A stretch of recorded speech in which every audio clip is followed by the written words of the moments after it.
Chapter 2. Search for Mr. Hyde. That evening, Mr. Utterson came home to his bachelor house in sombre spirits and sat down to dinner without relish. Now this I find very interesting. Okay, a bachelor is a unmarried man. Now that at the time is very unusual, because it was kind of commonplace that men would get married quite young, they'd have families. So we have to question, why is Mr. Utterson have a bachelor house? Why does he have a bachelor house? Now there's a few possibilities, right? One is that maybe he is a widower. I will tell you. A widower is a man whose wife has died.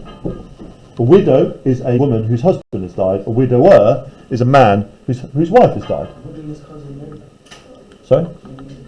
Possibly. Number two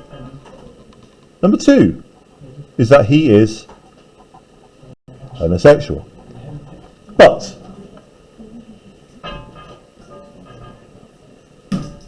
if you want to understand this book to the highest standard, this is kind of the undercurrent of the book. There's lots of men. Thank you. There's lots of men in this book who don't have wives. There's a real weird absence of women in this book. Lots of men who don't have wives. Remember, of course, at the time, this is a crime. So there's definitely an undercurrent of sort of like homosexual tension. Okay? Now part of Mr. Hyde's appeal is that he represents kind of dark, sinful behaviour at night. And Mr. Utterson becomes kind of obsessed with Mr. Hyde. And it potentially is linked to this. Okay? But we'll come back to that. Okay? Sat down to dinner without relish. So relish is joy. There's no joy. There is no joy. It was his custom of a Sunday, when the meal was over, to sit close by the fire, a volume of some dry divinity, underline please, on his reading desk, until the clock of the neighbouring church rang out the hour of 12, when he would go soberly and gratefully to bed. So he has dinner on a Sunday. He then reads what essentially is a dull book. Okay, divinity is about like the stars and gods. So he sits there, he has dinner, no joy, and he sits and reads his book by the fire, a boring book, until it's midnight. Then he goes to bed. Right? My favourite word in that sentence is this one: gratefully. Okay, it's almost like his own life is so miserable that he looks forward to going to bed so he can stop living and be unconscious for a little bit.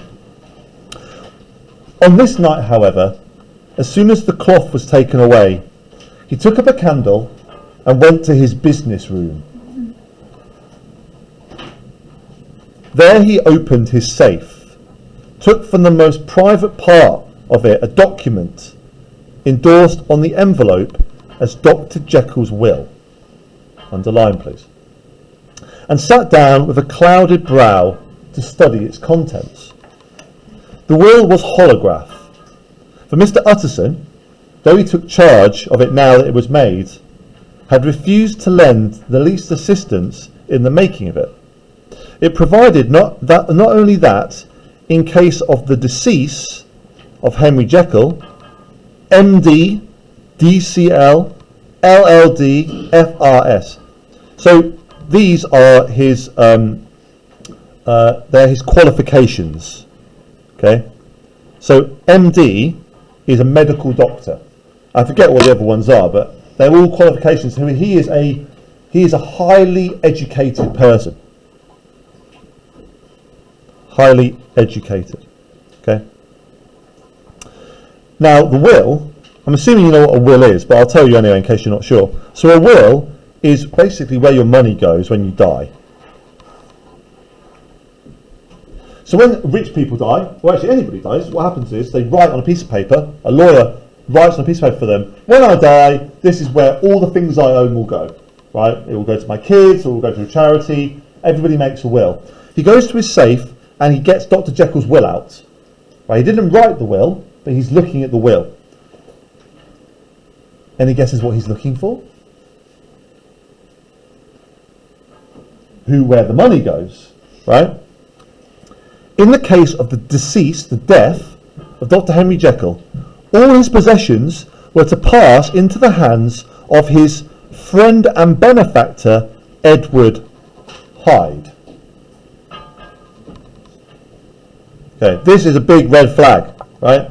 In the case of Dr. Jekyll's disappearance or unexplained absence for any period exceeding 3 calendar months, the said Edward Hyde should step into the said Henry Jekyll's shoes without further delay and free him from any burden or obligation beyond the payment of a few small sums to the members of the doctor's household. This document had long been the lawyer's eyesore, so it is a problem for him. It offended him, both as a lawyer and a lover of the sane and customary sides of life, to whom the fanciful was the immodest. So the will upsets him, right? Because it doesn't make any sense. Why is Dr. Jekyll leaving all of his money to Edward Hyde, this weird man who tramples children, when he dies, or if he disappears? It's a mystery. And Mr. Utterson doesn't like mysteries because he's a cold, hard lawyer. He likes facts, right? It bugs him. And hitherto, it was his ignorance of Mr. Hyde that had swelled his indignation. Sorry, yes I can. Had swelled his indignation. Now, by a sudden turn, it was his knowledge. It was already bad enough when the name was but a name of which he could learn no more. It was worse when it began to be clothed upon with detestable attributes, and out of the shifting, insubstantial mists that had so baffled his eye, there leaped up the sudden, definite presentment of a fiend. So he says now he has knowledge of Hyde, so he is troubled. He's troubled by Mr. Hyde. It's like he's never seen him, but he can imagine him what he's like. I thought it was madness, he said, as he replaced the obnoxious paper in the safe, and now I begin to fear it is disgrace. Now he's talking here about Dr. Jekyll. He says, I originally thought that the will was him going mad, but now I fear it's disgrace. I fear that this man has blackmailed him, right? That he's been blackmailed into giving away all of his money to this man. With that, he blew out his candle, put on his great coat, and set forth in the direction of Cavendish Square, the citadel of medicine, where his friend, Dr. Lanyon, had his house and received crowding patients. If anyone knows, it will be Lanyon, he had thought. Now, Dr. Lanyon, draw an arrow please. Dr. Lanyon is an old friend of Utterson and Jekyll. Now notice, I like this, right? So notice, what's up? Oh, it's not, sorry, there you go. Just tell me. Now notice, rather than go to Jekyll, now if you heard that your friend was being blackmailed, you go straight to your friend and say, are you okay, can I help you? He doesn't do that because he doesn't want to invade his privacy, so he goes to that other friend to ask him if he knows. Okay? If anyone knows, it will be Lanyon, he had thought. The solemn butler knew and welcomed him. He was subjected to no stage of delay. Page please. To no stage of delay. Ushered direct from the door to the dining room, where Dr. Lanyon sat alone over his wine. Another man on his own. So this is now in Lanyon's house. Add these down because sometimes it moves around locations, it could get confusing. description of Dr. Lanyon. Okay, he's one of our key characters. This was a hearty, healthy, dapper, red-faced gentleman with a shock of hair prematurely white, so his hair is white, and a boisterous and decided manner. Okay, so he is quite an extrovert, for those of you who did your vocabulary. Okay, what does it mean by him being red-faced? Yeah, red-faced means that he likes a drink. Okay, now notice he's drinking wine.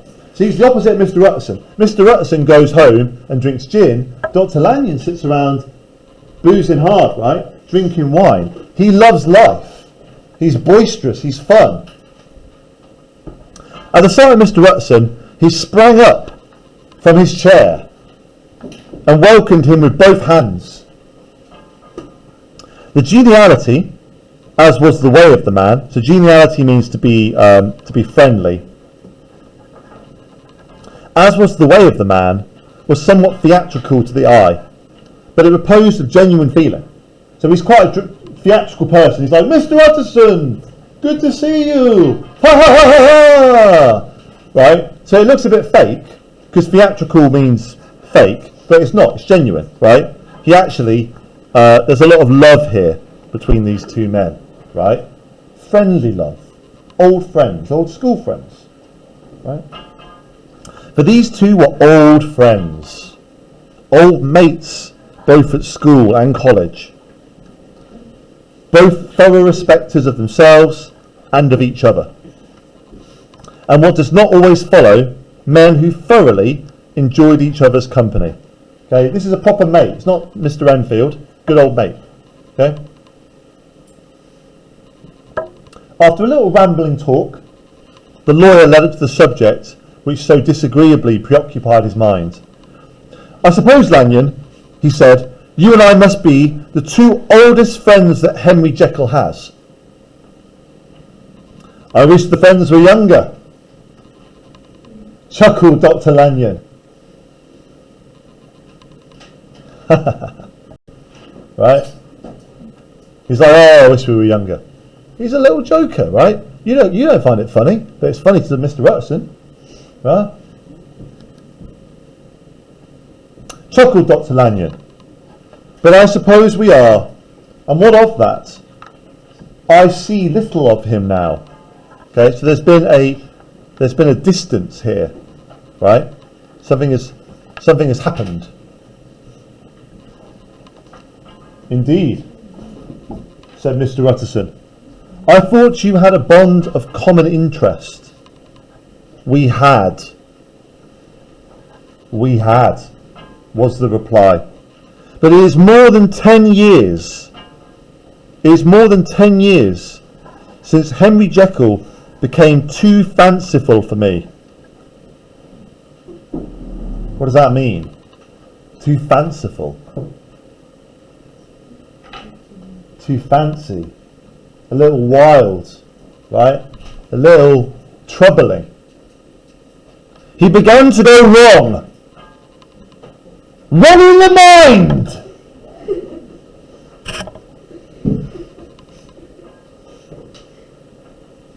Wrong in the mind.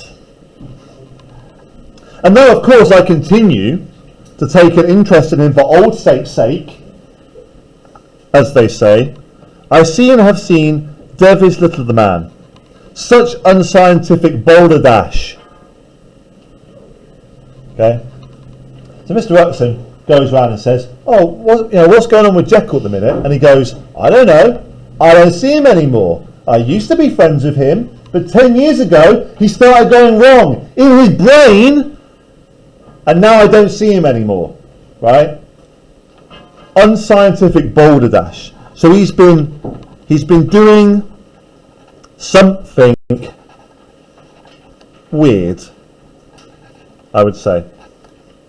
Notice the book doesn't tell us what, because the mystery needs to be there. And added the doctor, flushing suddenly purple. So he's stressed, right? It's a stress on him. Such unscientific balderdash would have estranged Damien and Pythias. They are They are legendary. They're legendary friends. Anyone know this story of Damien and Pythias? The simple version goes like this. So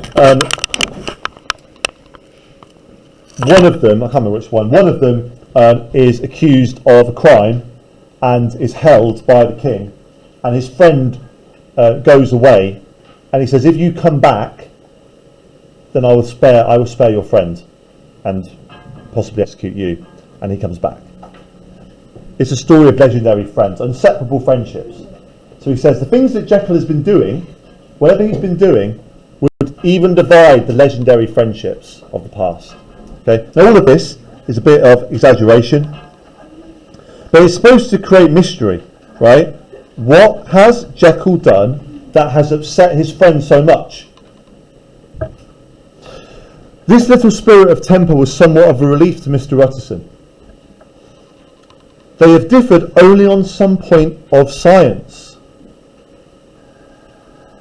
he thought, and being a man of no scientific passions, except in the matter of conveyancing, this is a terrible joke about being a lawyer, he even added, "It is nothing worse than that."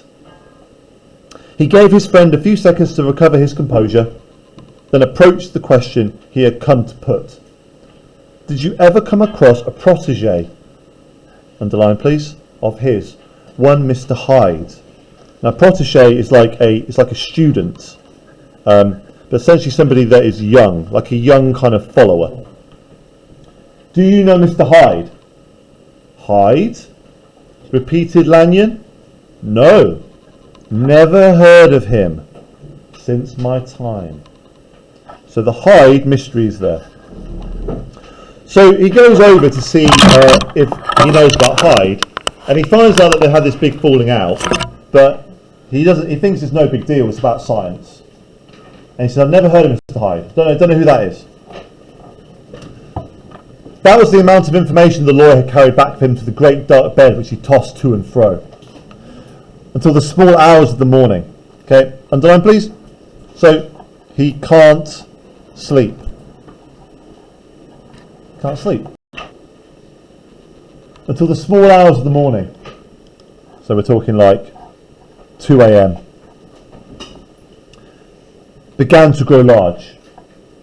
It was a night of little ease to his toiling mind, toiling in mere darkness and besieged by questions. So his brain is so full of questions and confusion that he can't sleep. 6 o'clock struck on the bells of the church that was so conveniently near to Mr. Utterson's dwelling, and still he was digging at the problem. Hitherto it had touched him on the intellectual side alone, but now his imagination also was engaged, or rather enslaved. He's obsessed, right? He's obsessed with thinking about Hyde. Who is he? His mind is enslaved. And as he lay and tossed in the gross darkness of the night and the curtained room, Mr. Enfield's tale went by before his mind in a scroll of lighted pictures.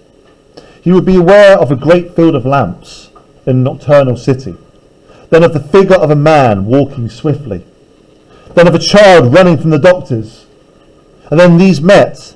That human juggernaut trod the child down and passed on regardless of her screams. Or else, so that's, just do a little thing like this for me. Okay, there, like that please. So he has nightmares. It's a nightmare of Hyde plus the girl. So he's lying in bed and he sees it almost like a movie in his head. Pictures. Or, this bit's a little bit weird, or else he would see a room in a rich house where his friend lay asleep, dreaming and smiling at his dreams. And then the door of that room would be opened, the curtains of the bed plucked apart, the sleeper recalled, and lo! there would stand by his side a figure to whom power was given. And even at that dead hour, he must rise and do its bidding. Now this is a kind of weird dream. Okay? So he imagines Dr. Jekyll in bed, asleep, dreams, and a figure comes into the room, right? Opens the curtains, wakes Mr. Dr. Jekyll, and makes him do his bidding. Makes him do his bidding. Walks in the middle of the night, opens up the bedroom curtains, and makes him do his bidding. Right? So, is this a weird sex dream? Is it a weird sex dream? Maybe.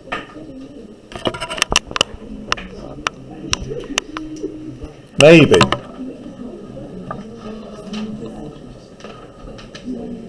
Are we okay? Isabel, are you okay? You okay? How did he have the will in the first place? Sorry? How did he have the will in the Good question. The question was, how did he have the will? Mr. Utterson is Dr. Jekyll's lawyer. Oh, so is he meant to be looking at it? Not really. There you go. It's in.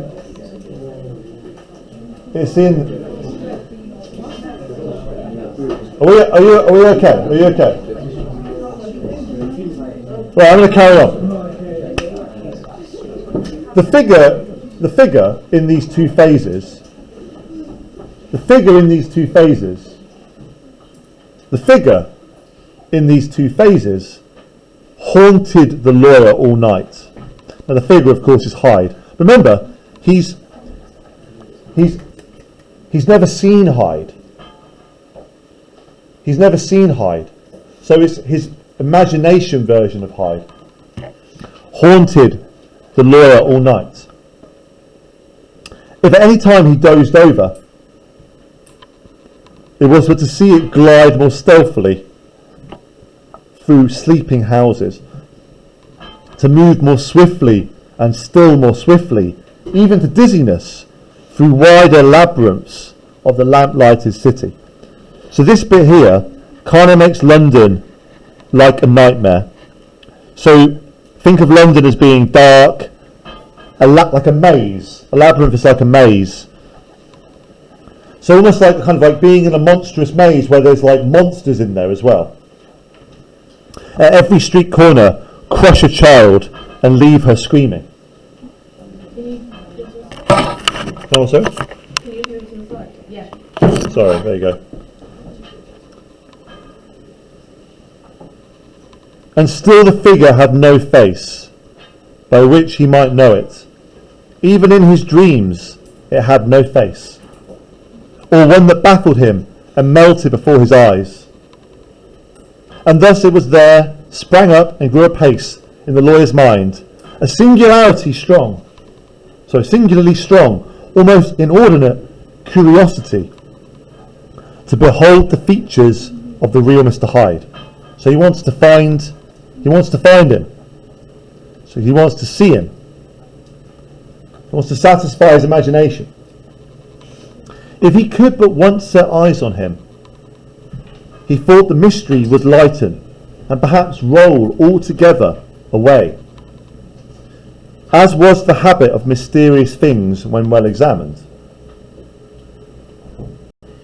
He might see a reason for his friend's strange preference or bondage, call it which you please, and even for the startling clause of the will. So here he's saying that he wants to try and understand the mystery, right? Why is Dr. Jekyll tied to this man? At least it would be a face worth seeing, isn't it? Okay? It would be a face worth seeing. The face of a man who was without the bowels of mercy. A face which had but to show itself raise up. In the mind of unimpressionable Enfield, a spirit of hatred. So he says it's going to be a real wild face, right? He's like, I just want to see it, because the story, apparently even looking at this guy's face makes you hate him. So he's just really curious. So all of this is just about his curiosity. Now, if you think way back to the start of the story, Mr. Utterson says, I don't ask questions, right? I let people be what they are. But you can see that he's already starting to change, right? He's already started to become kind of obsessed with Mr. Hyde. Okay, right. Page, please. My favourite bit of the book is coming up. Okay, my favourite bit of the book is coming up. Here we go. Here we go. From that time forwards, are you ready? From that time forwards, Mr. Utterson began to haunt the door in the by-streets of the shops. So, he starts to stalk. Okay, now listen please. Respectable lawyer. He's spending all of his spare time just standing there like this, from the shadows, watching the door, because he's waiting for Hyde. In the morning before office hours, this is when he does it, right? In the morning before office hours, so before work, at noon, when business was plenty, and time scarce at night, under the face of the fogged city moon. So he's doing it all the time, right? He's waiting for Hyde. All the lights and all hours of solitude or concourse, the lawyer was to be found in his chosen post. If he be Mr. Hyde, he had thought, I shall be Mr. Seek. Come on, that's good. That's good. None of you could have come up with that. And at last, his patience was rewarded. It was a fine, dry night. Frost in the air. Stop. It was a fine, dry night. Frost in the air. The streets as clean as a ballroom floor. The lamps unshaken by any winds, drawing a regular pattern of light and shadow. So it's kind of creepy. Remember that in these days they were all gas lamps. So it was somebody's job. Somebody's job was to go every night and to light all the street lamps. They were gas lights. So it has a kind of creepy flickering, right? It's cold, so it's frosty, so it's kind of cold and creepy and dark. By 10 o'clock, when the shops were closed, the by-street was very, very solitary, and in spite of the low growl of London from all round, silent. Small sounds carried far. Domestic sounds out of the houses were clearly audible on either side of the roadway, and the rumour of the approach of any passenger preceded him by a long time. So it's very quiet. You can hear people in their houses, you can hear the steps. Mr. Utterson had been some minutes at his post when he was aware of an odd, you need this stuff please, an odd light footstep drawing near. In the course of his nightly patrols, he had long grown accustomed to the quaint effect with which footfalls of a single person, while still a great way off, suddenly spring out distinct from the vast hum and clatter of the city. Yet his attention had never before been so sharply and decisively arrested. It was with a strong, superstitious prevision of success that he withdrew into the entry of the court. The steps drew swiftly nearer and swelled out suddenly louder as they turned the end of the street. The lawyer, looking forth from the entry, could see what manner of man he had to deal with. He was small and very plainly dressed, and the look of him, even at that distance, went somehow strongly against the watcher's inclination. But he made straight for the door, crossing the roadway to save time. So he's in a rush at this point. He drew a key from his pocket like one approaching home. Mr. Utterson stepped out and touched him on the shoulder as he passed. Mr. Hyde, I think. Mr. Hyde shrank back with a hissing intake of breath.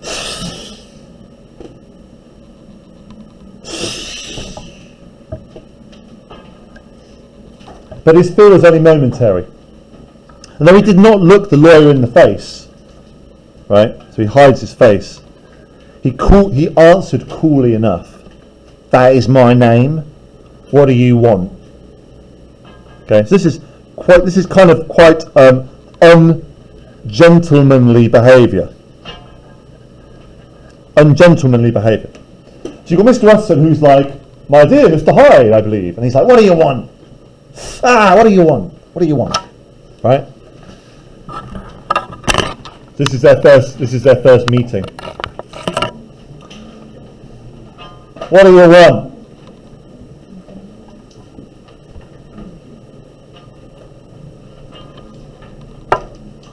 What do you want? "I see you are going in," returned the lawyer. "I am an old friend of Dr. Jekyll's." We good? "I am an old friend of Dr. Jekyll's, Mr. Utterson of Gaunt Street. You must have heard my name. I'm meeting you so conveniently," underline this please, I like this, "I thought you might admit me." What's his lie here? Oh, how convenient that we bumped into each other. He's been waiting outside his house for days, right? So this is a lie, because of course he's been waiting. It's not convenient at all. He's been waiting for him. He says, "Oh, I'm a friend of a friend. I thought you might let me in your house because we bumped into each other." "You will not find Dr. Jekyll. He is from home," replied Mr. Hyde, blowing in the key. And then suddenly, but still without looking up, "How did you know me?" he asked. "On your side," said Mr. Utterson. "Will you do me a favour?" "With pleasure," replied the other. Wait, I'm very confused. Is Dr. Jekyll the person on the will or the person? So Dr. Jekyll is Mr. Utterson's friend. So the will is Dr. Jekyll's will, and it says that all of Dr. Jekyll's money will go to Mr. Hyde. And this is Mr. Hyde. We haven't met Jekyll. We don't meet Jekyll until chapter 3. Who's the person who went to go see With Dr. Lanyon. So Dr. Lanyon is their friend. So he goes to Lanyon and says, Do you know what's happening with Jekyll? Do you know this Mr. Hyde?" Lanyon, thank you.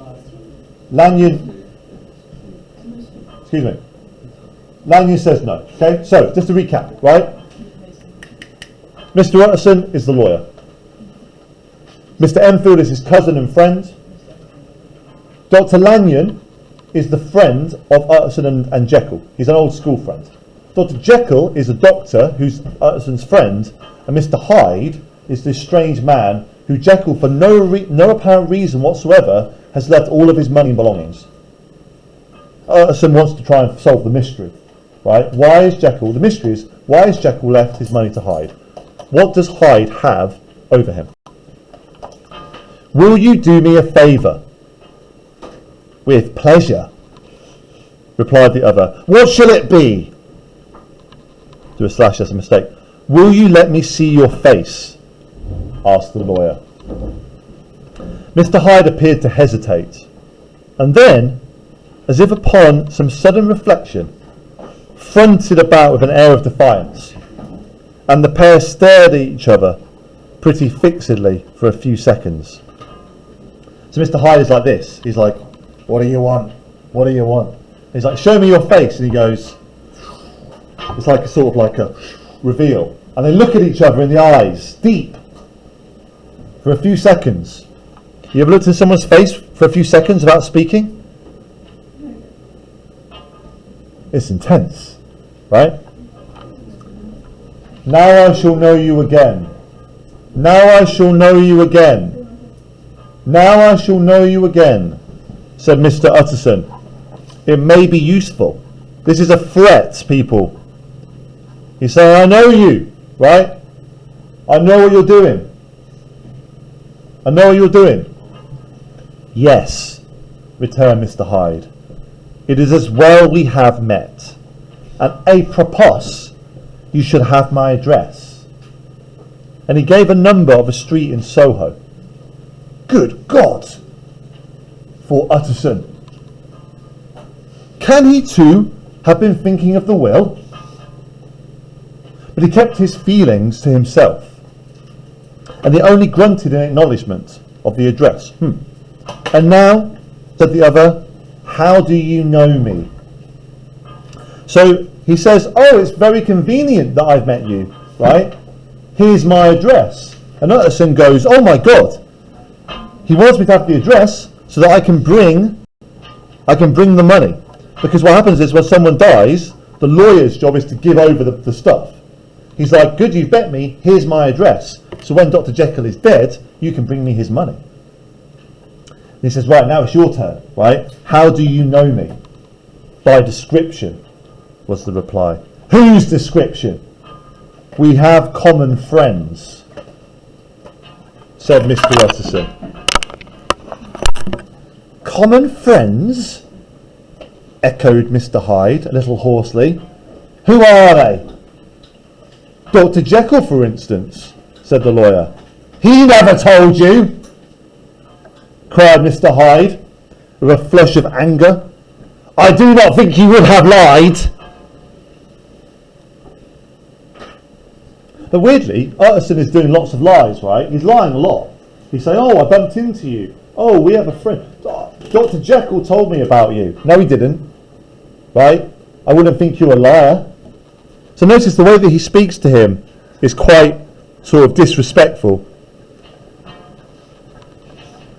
I do not think you would have lied. Come, said Mr. Utterson. That's not fitting language. You're a liar. Whoa! Whoa! Don't say things you can't take back. Do not call me a liar. The other snarled into a savage laugh. Ha ha ha ha ha! And the next moment, with extraordinary quickness, he had unlocked the door and disappeared into the house.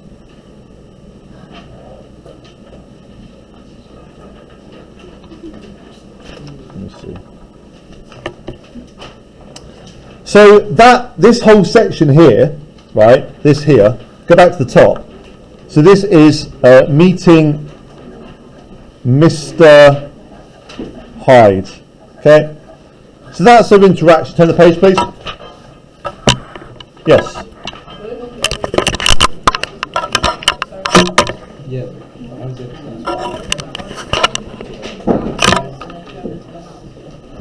Because he's saying I don't live here, I live somewhere else. But then why is he going in the house? We don't know. Wait, also, are they like literally on the other side of the street? Like, are they like neighbours? Or is he like far away? Far away, yeah. Oh, Yeah. I thought they were like literally across the road or something. No, he's stalking it. Oh. Right. The next bit is very, very important. Okay. So this is Utterson's reaction. All the good quotes are here. Okay. I will help you align them, but please follow along. Okay. The lawyer stood a while. When Mr. Hyde had left him. The picture of disquietude. Okay, so he is stood a while. So he's in shock, right? He's in shock. Levi. Then he began slowly to mount the street, pausing every step or two and putting his hand to his brow like a man in mental perplexity. So he starts walking home and he's like this. He's like 2 steps, he's like... It's like it's bugged him, right? He's like... He can't walk and think at the same time, right? Men find it hard to multitask. He can't even walk and think. Pausing every step or two and putting his hand to his brow like a man in mental perplexity. The problem he was thus debating as he walked was one of a class where it is rarely solved. Mr. Hyde, ready? Here are the quotes. Mr. Hyde was pale and dwarfish. Dwarfish? What does that mean? Dwarfish. Small and his body's out of proportion. Okay? So he's small and he is out of, proportion. Okay? Like his body isn't quite the right shape and size. He gave an impression of deformity without any nameable malformation. So he looks deformed, but you couldn't say exactly what it was. He had a displeasing smile. He had borne himself to the lawyer with a sort of murderous mixture of timidity and boldness. So he's both kind of shy, but also kind of out there. And he spoke with a husky, whispering, and somewhat broken voice. Really weird guy. Speaks a bit like that. Husky, whispering, broken. All these were points against him. All these were points against him. But not all of these together could explain the hitherto unknown disgust, loathing, and fear which Mr. Utterson regarded him. There must be something else, said the perplexed gentleman. There is something more. If I could find a name for it, God bless me, the man seems hardly human. Something, grey word this, something troglodytic. Now a troglodyte is a cave dweller. So a troglodyte is a sort of a creature who lives in a cave. They're usually blind, shall we say. Or can it be the old story of Dr. Fell? Okay, circle that for me. Dr. Fell is a nursery rhyme. Goes like this. I do not like thee, Dr. Fell, the reason why I cannot tell, but know thee this and know it well. I do not like thee, Dr. Fell. So maybe it's just like I just don't like him. Maybe it's just natural. It's just a natural thing. Is it the mere radiance? The radiance of a foul soul, and that thus transpires through and transfigures its clay continent. Okay, so clay continent means human body. The foul soul, of course, is evil. The last, I think, oh, my poor old Harry Jekyll. If ever I read Satan's signature upon a face, it is that of your new friend, devil maid.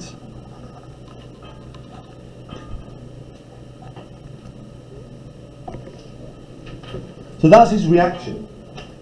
Okay, that's his reaction to meeting Mr. Hyde. He says, there is something about him that is wrong. Ooh, right? I don't know what it is. He looks deformed. Maybe it's something in him that is leaking out that makes me feel uncomfortable about him. You call him before Henry Jekyll, but it's like, is that like? Oh yeah, sorry. So Harry is a nickname for Henry. So if you were like pals for Henry, you'd be like, oh, Harry Jekyll, right? You know Prince Harry? Prince Harry, his actual name is Henry. Harry's like his nickname. Okay. Right. I want to read this. Last bit, then we're going to pause. Okay. Yeah. Round the corner from the by street, there was a square of ancient, handsome houses. Just this last bit, please, gents. I know we did a lot today.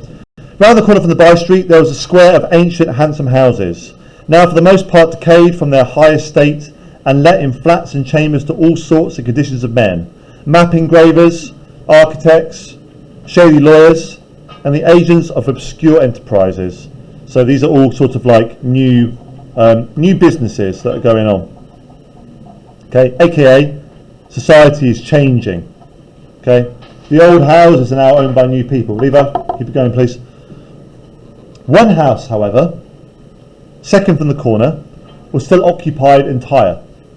And at the door of this, which wore a great air of wealth and comfort, though it was now plunged in darkness except for the fanlight, Mr. Utterson stopped and knocked. Okay, right, can you please draw a line? Don't pack away, because you're not quite done, but draw a line here. In the book. Okay. Yes, of course, sorry. Any guesses where he's gone now? Yes. Very good, right, please. Dr. Jekyll's house. Okay. So, what I'd like you to do, please, is this. Okay.